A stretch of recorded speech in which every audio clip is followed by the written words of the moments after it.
নমস্কার নমস্কার নমস্কার নমস্কার নমস্কার নমস্কার নমস্কার নমস্কার নমস্কার নমস্কার নমস্কার নমস্কার নমস্কার আপনাদের সবাইকে সবাইকে সবাইকে সবাইকে নমস্কার, সবাইকে অজস্র শুভকামনা জানাচ্ছি, সবাইকে স্বাগত জানাচ্ছি আজকের এই রবিবারের শরণাগত অনুষ্ঠানে এবং সবাইকে শুভ সকাল জানাচ্ছি। আজকে রবিবার, আজকে অন্য রকমের একটা শরণাগত, শ্রী চৈতন্যদেবের শরণাগত। শুধু তাই নয়, এই যে আজকের রবিবার, সেই রবিবারে শ্রী চৈতন্যদেবের কথা বলবো আপনাদের মনে করিয়ে দিই, আজকে কিন্তু শ্রী চৈতন্যদেব সম্পর্কিত একটি বিশেষ দিন। শ্রী শ্রী কৃষ্ণদাস কবিরাজ, কবি শিরোমণি শ্রী কৃষ্ণদাস কবিরাজ, যিনি শ্রী চৈতন্য চরিতামৃত নামে একটি গ্রন্থ রচনা করেছিলেন, অসামান্য সেই গ্রন্থ। সেই গ্রন্থটা একই সঙ্গে চৈতন্যদেবের জীবনী, একই সঙ্গে তার তত্ত্বের ইতিহাস, সেই সঙ্গে ব্যাখ্যা, সে একটা অসামান্য একটা ব্যাপার। তার জয়ন্তী বৈশাখী কৃষ্ণা পঞ্চমীতে, তার জয়ন্তী। এই দিনে আমরা শ্রী চৈতন্যদেবের কথা বলবো, আজকে আপনাদের শোনাবো এই 92.7 বিগ এফএম এ শরণাগত অনুষ্ঠানে। তার আগে বেনি মাধবশীলের পঞ্জিকা অনুযায়ী আজকের দিনটার কথা একটু বলে নিই। আজকে 15ই বৈশাখ 1431, ইংরেজির 28শে এপ্রিল 2024, রবিবার। সূর্যোদয়ের সময় ভোর 5:11, সূর্যাস্তের সময় বিকেল 5:59। আজকে চতুর্থী, নক্ষত্র মূলা। জন্মে ধনুরাশি, ক্ষত্রিয় বর্ণ, রাক্ষসগণ। রাত্রি 2:52 গতে নরগণ। আমাদের হোয়াটসঅ্যাপে চিঠি পাঠাবার নাম্বার 9831922927। চিঠির গোড়ায় অতি অবশ্যই SG লিখতে হবে। আর ওই শনিবারে যে মহাপুরুষের কথা হয়, সেখানে ওই SGর পাশাপাশি মহাপুরুষের কথাটাও লিখে দিতে হবে। এবারে তাহলে আজকে বলি, চৈতন্যদেবের জীবনের যে পর্বটা নিয়ে কথা হয়েছিল, যে দাক্ষিণাত্য ঘুরে চৈতন্যদেব তো নীলাচলে এসেছেন, এসে কাশী মিশ্রের বাড়িতে মহারাজ তার থাকবার ব্যবস্থা করে দিয়েছেন। কাশী মিশ্র খুব গুরুত্বপূর্ণ একজন মানুষ মহারাজের সভার, এবং চৈতন্যদেবের দুটি ঘটনার কথা বলে সেখান থেকে আমরা আমাদের কথা শুরু করব। এক তো হচ্ছে যে বাংলা থেকে প্রচুর মানুষ তারা চৈতন্যদেবের ভক্ত, তারা নীলাচলে গেছেন চৈতন্যদেবকে দর্শন করবার জন্যে। তাদের মধ্যে হরিদাস আছেন। সেই হরিদাস কিন্তু ঘরের মধ্যে ঢুকছেন না, বাইরে বসে আছেন, বাইরে বসে নাম সংকীর্তন করছেন। চৈতন্যদেব খোঁজ করছেন যে কি হরিদাস আসেনি, তো হরিদাসকে আনবার জন্য বাইরে লোক গেছে। হরিদাস বলেছেন, না না না না, আমি নীচ জাত, আমি ভেতরে ঢুকবো না। চৈতন্যদেব শুনে কিচ্ছু বলেননি। আর চৈতন্যদেব যেটা বলেছেন কাশী মিশ্রকে, সেটা হচ্ছে যে আপনার এই যে বাগান আছে, সেই বাগানের এক কোণে কোনো একটা নির্জন ঘর যদি আমাকে দেন তাহলে বড় ভালো হয়। আমি একটু নির্জনে আমার সাধনা করতে পারি, আপনি কি দিতে পারবেন? না, মানে সেই যুগে তখনকার দিনে চৈতন্যদেবকে আশ্রয় দিয়েছেন বাড়িতে, কিন্তু তাই নিয়ে নানান রকম সামাজিক বিধিনিষেধ তো থাকতে পারে, সেগুলো মাথায় রেখে চৈতন্যদেব এরকম করে কাশী মিশ্রকে বলেছেন। কাশী মিশ্র তো বলা বাহুল্য হাতে স্বর্গ পেয়েছেন, হ্যাঁ নিশ্চয়ই দেব। এইবারে যারা নীলাচলে এসেছিলেন ভক্তরা, তারা সকলে চৈতন্যদেব বলেছেন, যাও সমুদ্র স্নান করো, জগন্নাথ দেবকে দর্শন করো। ঘর ফাঁকা হয়ে গেছে। এরপর কি হলো, চৈতন্যদেব কি করলেন, সেটা বলবার জন্য ফিরে আসছি গানের পর 92.7 বিগ এফএম এ শরণাগত অনুষ্ঠানে। আমি আছি আপনাদের সঙ্গে, আপনাদের সৌমিত্র বসু।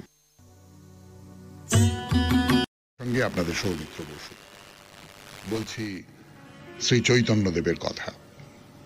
তো ঘর ফাঁকা হয়ে গেছে, কেউ এখন সঙ্গে নেই। এইবারে চৈতন্যদেব দ্রুত রাজপথে বেরিয়ে এসেছেন, এদিক ওদিক তাকাচ্ছেন, হরিদাসকে খুঁজছেন। একটু এগিয়ে গেলেন, গিয়ে হরিদাসকে দেখতে পেয়েছেন। হরিদাস চোখ বন্ধ করে প্রেমে বিভোর হয়ে উচ্চ কণ্ঠে হরিনাম কীর্তন করছেন। তা মহাপ্রভু তার কাছে গেলেন, গিয়ে ডাকলেন, হরিদাস। হরিদাস তো মহাপ্রভুকে সামনে পেয়ে তার পায়ে লুটিয়ে পড়েছেন। মহাপ্রভু তাকে তুলে ধরে আলিঙ্গন করলেন। হরিদাস কেঁদে ফেলেছেন, বলছেন প্রভু তুমি আমাকে স্পর্শ করো না, আমাকে স্পর্শ করো না, আমি নীচ জাতি, অস্পৃশ্য, নরাধম। মহাপ্রভু আরো আরো আরো জোরে জড়িয়ে ধরে বললেন যে তোমার স্পর্শী পবিত্র হইতে, তোমার পবিত্র ধর্ম নাহি তো আমাতে। তোমার যে ধর্ম সেই ধর্ম তো আমার মধ্যেও নেই। তোমাকে স্পর্শ করছি নিজেকে পবিত্র করবার জন্যে। শুধু এটা প্রেম দিয়ে, ভালোবাসা দিয়ে যে জড়িয়ে ধরছেন তাই নয়, মানে শাস্ত্র থেকে উদ্ধৃতি দিয়ে হরিদাসকে তার নিজের ভেতরে যে গ্লানির বোধটা, সেইটা থেকে মুক্ত করবার জন্য তিনি নানান রকম কথা বলছেন। কপিলকে তার মা দেবাহুতি বলেছিলেন, যে কোনো সময় তোমার শ্রবণে, কীর্তনে, তোমার প্রণাম নিবেদনে বা স্মরণে আচণ্ডাল পূজ্য পাদ প্রাপ্ত হয়। চণ্ডালও যদি জিহ্বাগ্রে তোমার নাম উচ্চারণ করে তাহলে সে মহিয়ান হয়। তোমার নাম গ্রহণ করলেই সেটা তপস্যা করা হবে। এই কথা হরিদাসকে বলছেন। বলছেন তুমি দিনে 3 লক্ষ বার নাম জপ করো, তোমার মতো পবিত্র কে আছে? মহাপ্রভু হরিদাসের হাত ধরে সেই কাশী বিশ্বের যে পুষ্পকানন সেখানে নিয়ে এসে নিজের ঘরের পাশেই একটা ঘরে বলেন তুমি এইখানে থাকবে, এইখানে আমার কাছে থাকবে তুমি, আর তুমি এই ঘরে থেকে নাম কীর্তন করবে, মন্দিরে চক্র দর্শন করে প্রণাম জানাবে, তোমার কাছে প্রসাদ অন্ন আসবে, আর আমি প্রতিদিন তোমার সঙ্গে দেখা করে যাব। মন্দিরে যেতে হরিদাসকে বারণ করলেও আমি তোমার কাছে রোজ আসব। মন্দিরে কে কি বলবে, মন্দিরে ঢুকতে দেবে কি না দেবে, সেখানে নানান রকমের সংস্কার থাকতে পারে, কিন্তু আমি তোমার কাছে আসব। এই যে ভালোবাসা। হরিদাসের অনেক বয়স হয়েছে, এত দীর্ঘ পথ হেঁটে এসেছেন, ক্লান্ত, তো মহাপ্রভুকে একা কাছে পেয়ে আনন্দে দুহাত তুলে নৃত্য কীর্তন করতে আরম্ভ করলেন। মহাপ্রভু হরিদাসের সঙ্গে নাচছেন। হরিদাস যে বাসায় ছিলেন, প্রথমে তাকে মুদ্রামঠ বলা হলেও পরে সেই বাসাটিরই নাম সিদ্ধ বকুল। যারা নীলাচলে যান তারা সিদ্ধ বকুল তো দেখবেনই। 92.7 বিগ FM এ শরণাগত অনুষ্ঠান শুনছেন। রবিবারের শরণাগত, শ্রী চৈতন্যদেবের শরণাগত। ফিরে আসছি গানের পর। 92.7 বিগ FM এ রবিবারের শরণাগত অনুষ্ঠানে মহাপ্রভু সকলকে খেতে দিয়েছেন, নিজে বসেননি। তা স্বরূপ বলছেন যে তুমি বসো, তুমি বসো, নিত্যানন্দকে নিয়ে তুমি বসো, আমি পরিবেশন করছি, তুমি না বসলে এটা কেউ খাবে না তো। তা হরিদাস, তার জন্য তো আলাদা একটা ঘরের ব্যবস্থা করে দিয়েছেন মহাপ্রভু জোরজার করে। হরিদাস সেখানে আছেন। তা মহাপ্রভু গোবিন্দকে বললেন যে হরিদাসের জন্য খাবার পাঠিয়ে দাও। এবার মহাপ্রভু সন্ন্যাসীদের সঙ্গে বসলেন। তা সন্ন্যাসীদের মধ্যে গোপীনাথ ওই ভিক্ষার প্রসাদ পরিবেশন করছেন। গৃহস্থ ভক্তদের জন্য নানান রকমের খাবারের ব্যবস্থা হয়েছে, নানান রকম মিষ্টান্ন, পিঠাপানা, ছানা ভাজা। স্বরূপ, জগদানন্দ, দামোদর 3 জনে মিলে পরিবেশন করছেন। সকলে খুব খেলেন টেলেন, সকলের খুব আনন্দ। দীর্ঘ পথ পাড়ি দিয়ে তারা নীলাচলে এসেছেন, এসে মহাপ্রভু দর্শন পেয়েছেন। মহাপ্রভু তাদের আপ্যায়ন করে ঘরে খাওয়াচ্ছেন, সবাই খুব খুশি। এইবার সকলে খাওয়া দাওয়া হয়ে গেল, যে যার নিজের থাকবার জায়গায় ফিরে গেলেন। সে তো হলো, কিন্তু রাজা প্রতাপরুদ্রদেব কিছুতেই মহাপ্রভুকে দর্শনের সুযোগ পাচ্ছেন না। তো ভেতরে ভেতরে ছটফট করছেন, তার বিলম্ব সইছে না। তিনি সেই সার্বভৌমকে বলেছিলেন যে আমি একবার একটিবার দর্শন করবো, কিন্তু মহাপ্রভু বলেছিলেন না না না না না, ও রাজা রাজরাদের সঙ্গে ও না, ও হবে না। তো প্রতাপরুদ্র সার্বভৌমকে বলছেন যে তুমি আমার কথা প্রভুকে বলেছ? তো সার্বভৌম বলছেন যে মানে আমি মহারাজ অনেকবার চেষ্টা করেছি, কিন্তু তিনি তো কিছুতেই দর্শন দিতে রাজি হচ্ছেন না। আমি অনেক করে বলছি বারবার। তো শেষে রেগে বললেন যে বেশি পীড়াপিড়ি করলে আমি নীলাচল ত্যাগ করে চলে যাব। তো প্রতাপরুদ্রদেব, আপনারা পরে শুনবেন তার আরো কথা, জানেনও, খুব খুব শ্রদ্ধা করতেন, খুব ভক্তি করতেন চৈতন্যদেবকে। তিনি খুব আঘাত পেয়েছেন। বললেন, তুমি জগৎ উদ্ধারের জন্য এসেছো, আমি অধম বলে আমাকে ছাড়া জগতের আর সকলকে উদ্ধার করবে? বেশ, তোমার যেমন প্রতিজ্ঞা আমিও তেমনি প্রতিজ্ঞা করছি। তোমার দর্শন যদি না পাই তাহলে আমার এই শরীরও আমি আর রাখবো না। হা হা ধিক রাজত্বে, ইহা হইতে সুনিচত্ব পৃথিবীতে আর আছে কতি। দর্শন না করি যারে, হেন নিচ অধমেরে মহাপ্রভু করে দর্শন। কিছুদিন আগে রায় রামানন্দ যখন মহাপ্রভুকে নিয়ে ফিরছিলেন, মাঝপথে মহাপ্রভু নীলাচলে চলে এলেন, আর রায় রামানন্দ তার কর্তব্যভার বুঝিয়ে দেবার জন্য রাজার সঙ্গে দেখা করতে গেলেন। তো আলোচনা শেষে রাজা রায় রামানন্দকে বলেছিলেন যে, প্রভু তোমাকে এত স্নেহ করেন, তুমি একবার শুধু তার সঙ্গে আবার দেখা করিয়ে দাও। তো রায় তার কথা শুনে নীলাচলে ফিরেই প্রথমে মহাপ্রভুর সঙ্গে সাক্ষাৎ করলেন। মহাপ্রভু তো তাকে আলিঙ্গন করলেন। রায় কিন্তু শূদ্র বিষয়ী, ধনী রাজপুরুষ, তবু মহাপ্রভু তাকে আলিঙ্গন করলেন। মহাপ্রভু তাকে ভালোবাসেন। রাজা বিচক্ষণ রাজনীতিজ্ঞ, রাজ্য পরিচালনা করতে পারেন খুব ভালো। তিনি আলাপের সদ্ব্যবহার কিভাবে করতে হয় তা জানেন। তো রায় আলোচনার শুরুতে রাজার কথা নিয়ে মহাপ্রভুকে কিছু বললেন না। যখন আলাপ বেশ খানিকটা জমে উঠেছে, তখন এই রাজার ভগবত ভক্তি, ঈশ্বরে তার অনুরাগ, মানুষের প্রতি ভালোবাসা, শ্রদ্ধা, বিশ্বাস, এই সমস্ত কথা রায় রামানন্দ চৈতন্যদেবকে খুব ভালো করে বোঝাচ্ছেন। 92.7 বিগ FM এ রবিবারের শরণাগত অনুষ্ঠানে শুনছেন চৈতন্যদেবের কথা। ফিরে আসছি গানের পর। আপনাদের রবিবারের শরণাগত অনুষ্ঠানে তার জীবনের কথা বলছি। যে রাজা প্রতাপরুদ্রদেব, তিনি তো মহাপ্রভুকে দর্শন করতে চান। মহাপ্রভু নীলাচলে আছেন, সেই বাংলা থেকে ভক্তের দল তার কাছে এসেছেন, তাদের নিয়ে খুব আনন্দে আছেন। সার্বভৌমকে রাজা বলেছেন, সার্বভৌম কিছুতেই মহাপ্রভুর মত করাতে পারেননি। রাজা তাকে দর্শন করতে আসবেন, সার্বভৌম কিছুতেই রাজি নন।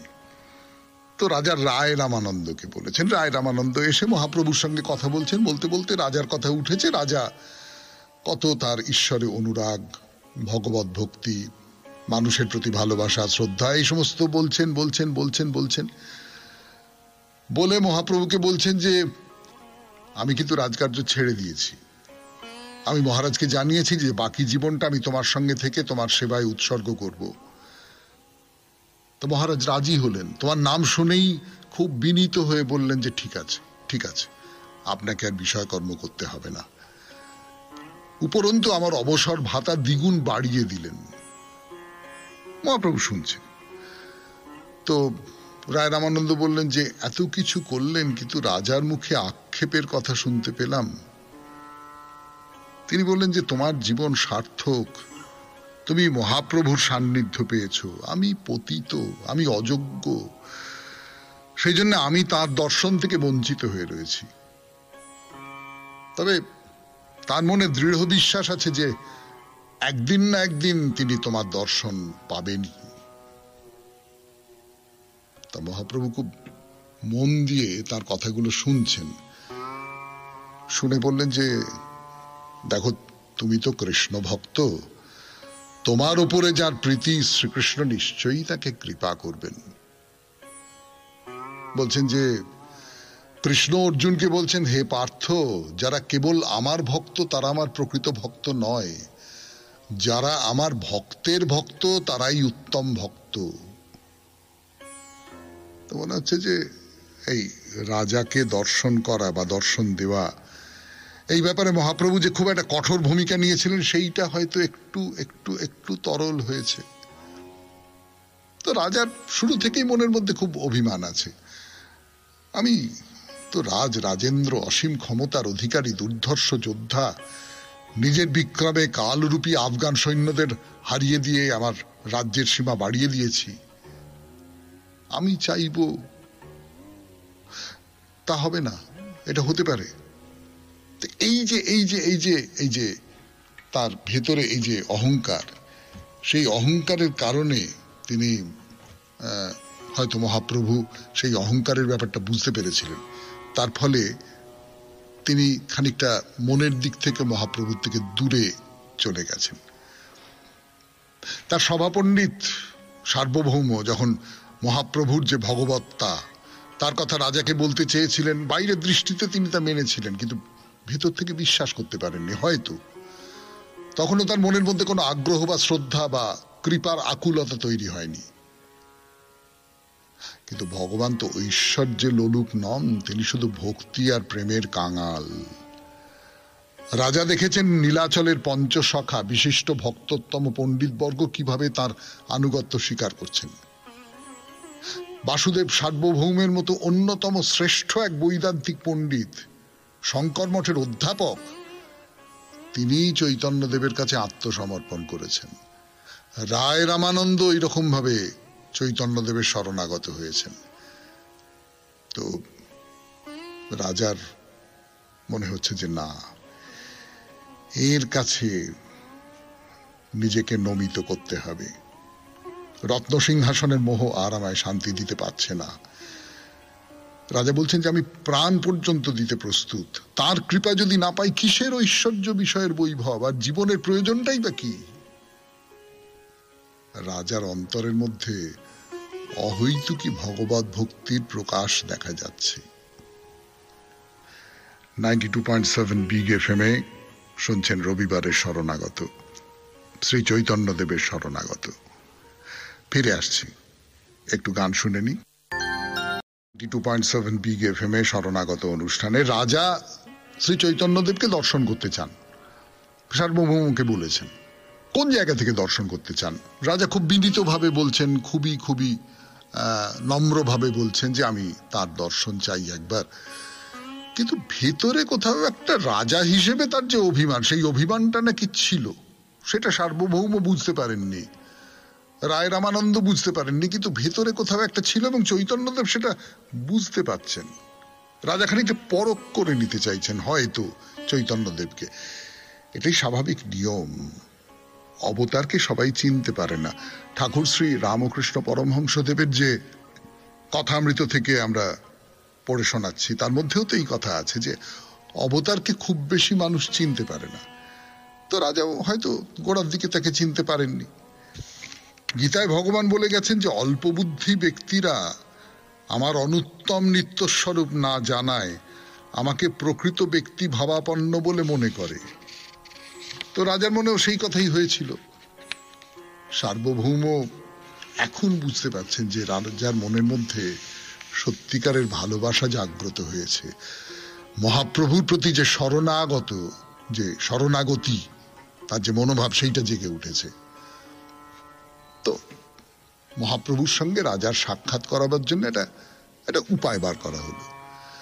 সার্বভৌম রাজাকে বললেন যে সামনে রথযাত্রার দিন মহাপ্রভু ভক্তদের নিয়ে নৃত্যগীত করতে করতে রথের সঙ্গে যাবেন, আর একটু ক্লান্ত হয়ে পড়লে তিনি জগন্নাথের পুষ্পোদ্যানে বিশ্রাম নেবেন। তুমি ঠিক সেই সময় নিজের রাজবেশ, রাজ ঐশ্বর্য সবকিছু ত্যাগ করে মুখে শুধু শ্রী ভাগবতের কৃষ্ণরাস পঞ্চোধ্যায় থেকে শ্লোক আবৃত্তি করতে করতে তার কাছে গিয়ে তার পা দুটো জড়িয়ে ধরবে। তুমি কৃষ্ণ নাম করছো, এই কথা শুনে তিনি নিশ্চয়ই প্রেমাবিষ্ট হয়ে পড়বেন, তোমাকে আলিঙ্গন দেবেন। তো বেশ, খুব ভালো কথা। তো একদিন ভক্তদের বাসনা হয়েছে জগন্নাথ মন্দিরে সন্ধ্যা আরতি দেখবেন। সকলেই মহাপ্রভুর বাড়িতে এসেছেন, এসে সবাই মিলে একসঙ্গে জড়ো হয়েছেন। তাদের আসার একটু পরেই রায় রামানন্দ এসেছেন। তো মহাপ্রভু তার সঙ্গে অদ্বৈত বা অন্য সব ভক্ত তাদের আলাপ করিয়ে দিলেন। তিনি সকলকে সঙ্গে নিয়ে জগন্নাথ বিগ্রহ দর্শনে মন্দিরে গেলেন। ওই মন্দিরে তো আপনারা গেছেন, গরুর স্তম্ভ আছে। তো মহাপ্রভু গরুর স্তম্ভের পাশে দাঁড়িয়ে রয়েছেন, অন্যরা আবেগে নৃত্য করছেন। সন্ধ্যারতি শেষ হলো। পরিছা যারা মন্দিরের কর্মী, সকলকে মালা চন্দন দিয়ে বরণ করলেন। মহাপ্রভু এবার সমস্ত ভক্তদের নিয়ে কীর্তন করবেন। কোনো আচার অনুষ্ঠান কৃচ্ছতা সাধনে সমস্ত কোনো দরকার নেই, শুধু হাততালি দিয়ে উচ্চ কণ্ঠে, নিশ্চয়ই খোল থাকবে, অন্য বাদ্যযন্ত্র থাকবে, কীর্তন গান করা হবে। এইটা হচ্ছে সাধন পদ্ধতি।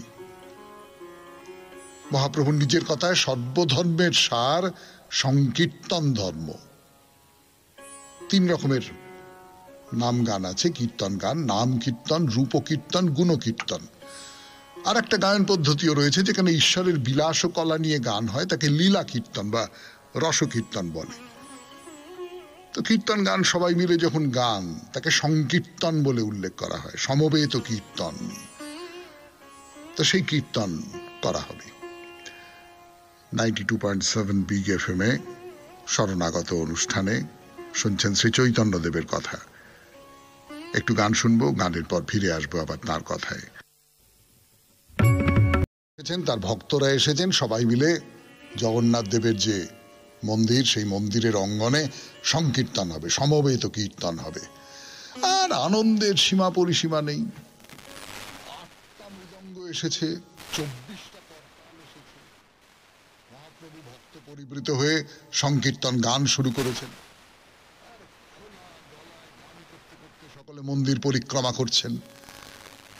সংকীর্তনের ওই যে কীর্তনের সুর তো ভারী মিষ্টি, ভারী সুন্দর, আপনারা সকলেই জানেন। তার বাইরে বাজনা বাজছে, সে এবারে গোটা নীলাচলের আকাশ বাতাস যেন মুখরিত হয়ে উঠেছে। আর দলে দলে মানুষ মন্দির প্রাঙ্গণে এসে জড়ো হয়েছেন। পথ দিয়ে যারা যাচ্ছিলেন তারা একেবারে কান পেতে শুনছেন যে কি হচ্ছে ওখানে, কি একটা ব্যাপার হচ্ছে। পাশে যে সমস্ত বাড়ি টাড়িগুলো ছিল তার ছাদে কত মানুষ মুগ্ধ হয়ে সেই দিকে তাকিয়ে রয়েছেন।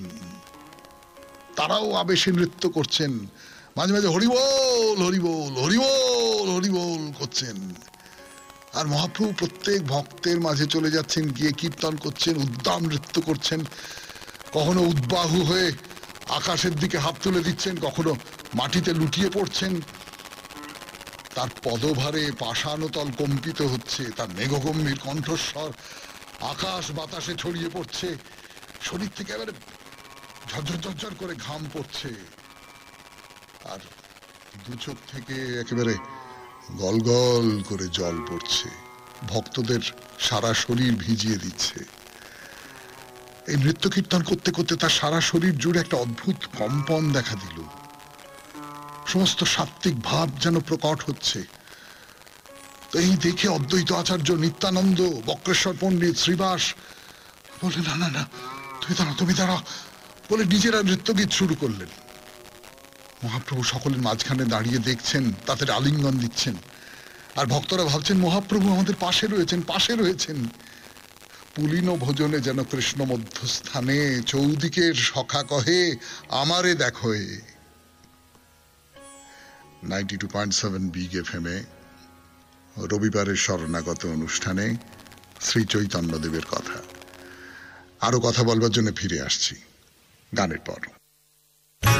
বিগ FM এ শরণাগত অনুষ্ঠানে এই যে সব কাণ্ড চলছে, যাকে বলে মন্দিরের মধ্যে যে কাণ্ড চলছে, রাজা তার প্রাসাদের একেবারে চূড়া থেকে সেই কীর্তন লীলা দেখছেন।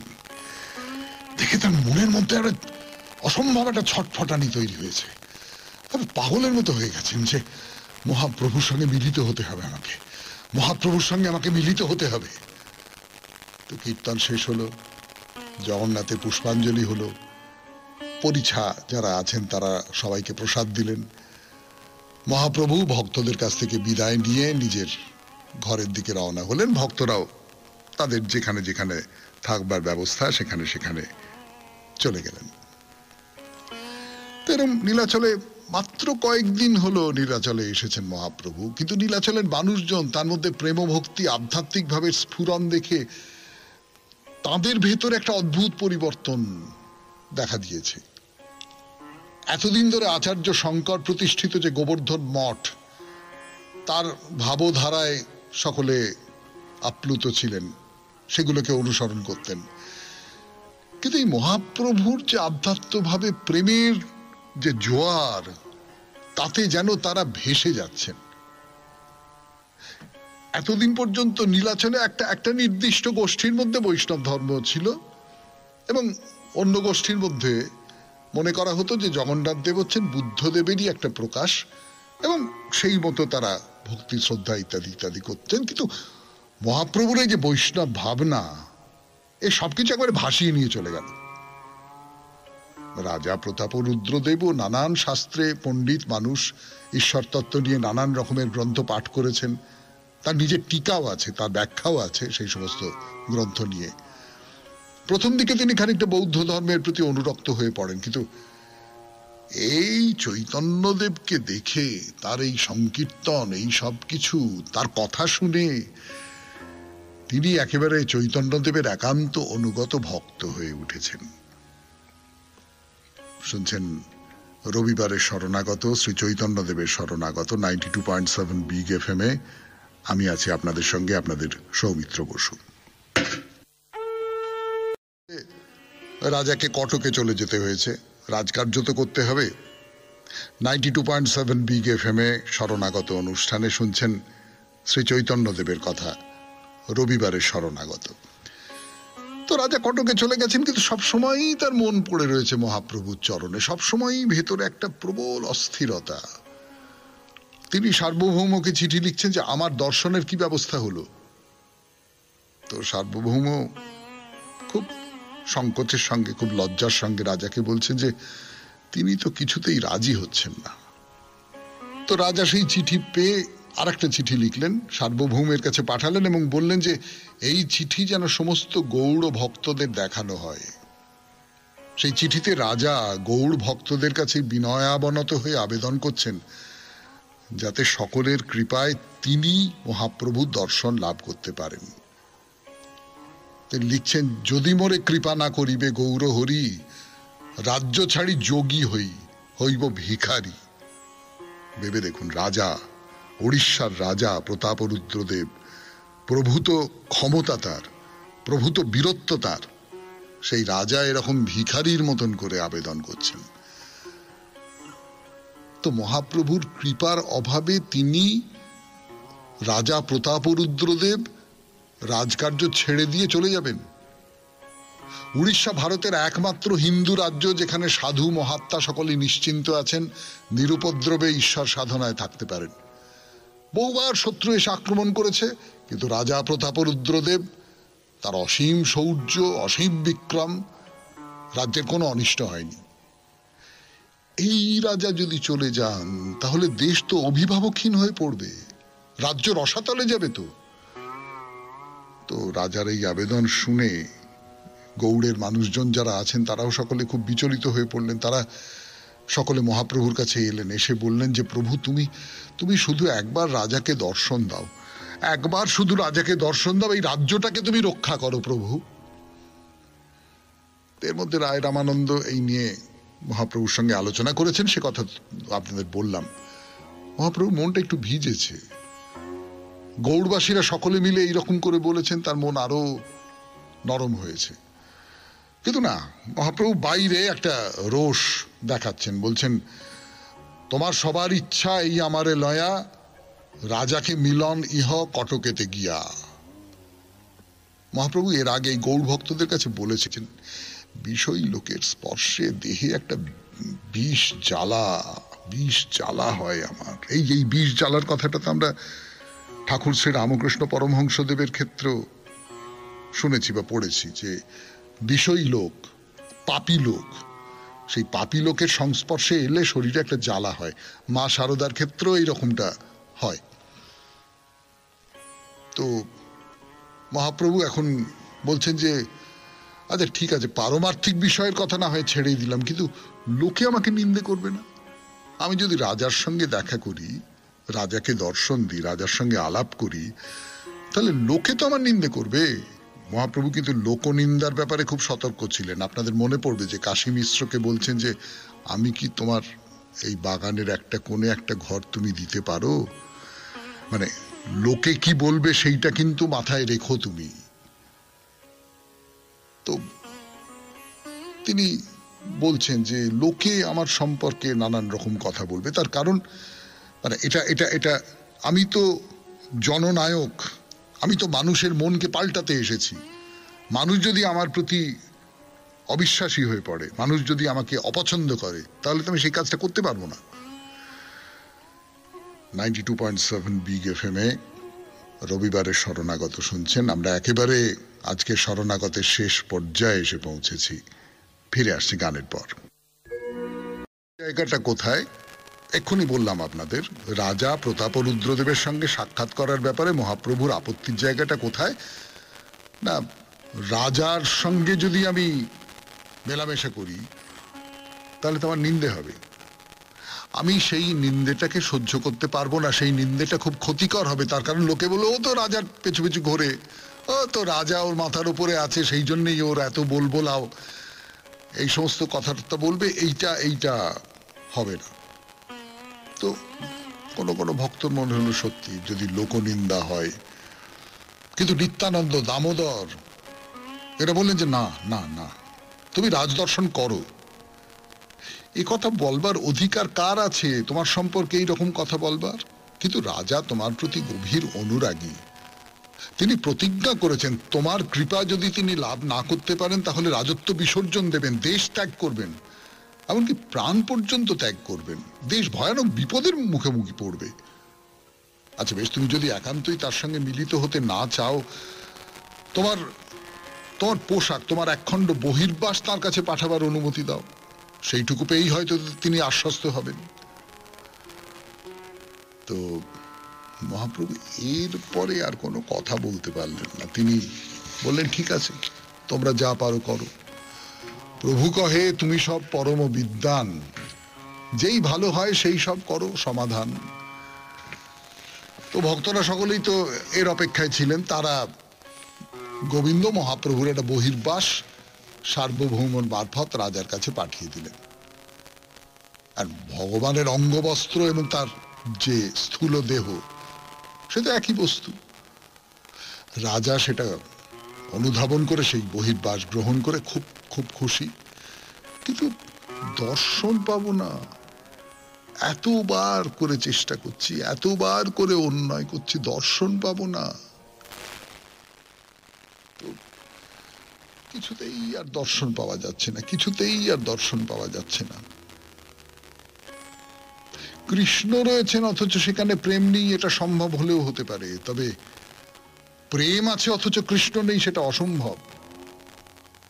এখন রাজা যেভাবে তার প্রেম প্রকাশ করেছেন জীবনের শেষ প্রান্তে দাঁড়িয়ে, তাতে একটা অসম্ভব আকুলতা প্রকাশ পাচ্ছে।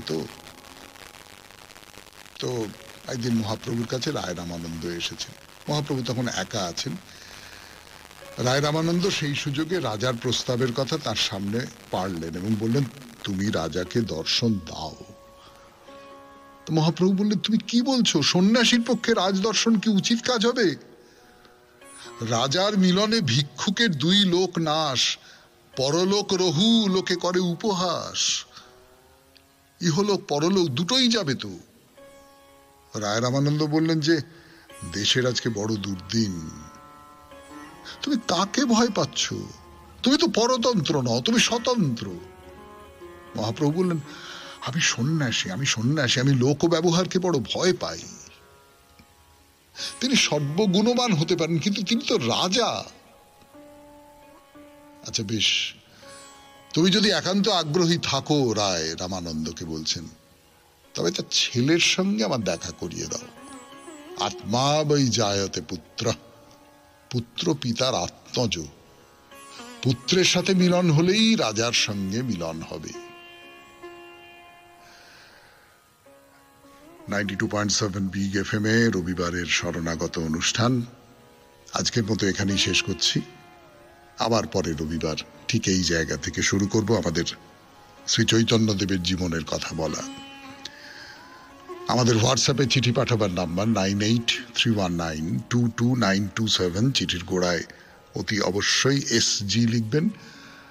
আর শনিবারের জন্য মহাপুরুষের কথার জন্য মহাপুরুষের কথা এইটা একটু উল্লেখ করে দেবেন।